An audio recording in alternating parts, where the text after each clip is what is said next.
Am I the a-hole for leaving my in-laws' house with my daughter after she told me she was feeling uncomfortable? I, a 37-year-old male, have been with my fiancée, a 37-year-old female, for 2 years. We're getting married soon. I've only met her family a couple of times. My 16-year-old daughter Judy has never met them till very recently, where they hosted dinner to celebrate 4th of July, and that's when they met her for the first time. Judy has a visible burn scar on her forehead. It was due to an accident she was in when she was 9. She used to be incredibly insecure about it, to the point where I was forced to homeschool her, and it was hard trying to deal with and navigate through this rough time. Now she's doing a lot better, though some comments can really cause her to become stressed out and anxious. My fiancé knows all that and respects it. Before we went to her parents' house, I asked her to tell them about Judy and her struggle and get to try and not say anything negative about it or possibly mention it. She said she would guarantee no one will say anything. We got to the event and they talked to Judy, and she slowly warmed up to them. Everything was going well till I was dinner time.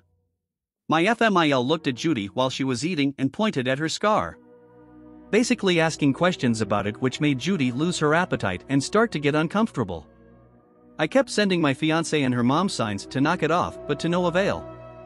Finally, FMIL then brought up the wedding and asked my fiancé if it'd be possible to Photoshop the scar out of any wedding photos that will have Judy in them, just in case they distract viewers. I was dumbfounded. Fiancé said nothing, just stared casually while nodding. I looked at Judy and it was clear this got to her. I leaned closer and asked if she was feeling uncomfortable and that we could leave if the answer was yes.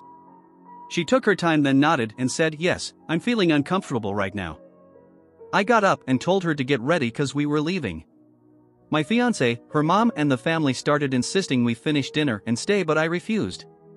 I took Judy and got in the car and left before even talking to my fiancé. Obviously, she was pissed. She called and was angry, talking about how I disrespected her parents by taking Judy and leaving in the middle of dinner and not even saying goodbye. I told her that Judy was feeling uncomfortable with Mill's comments and questions. She said Judy overreacted and is in need to go back to therapy if a simple mention of her scar caused her to react that way. I got tired of arguing and asked her to give us some time, but she went on me and said that I have no respect for her and her family, and that what I did was irrational, and now she won't speak to me till I clear things up with her family after ruining their celebratory dinner. Do you think he was the a-hole? If so, leave a like. If not, leave a comment as to why. Subscribe for more videos like this.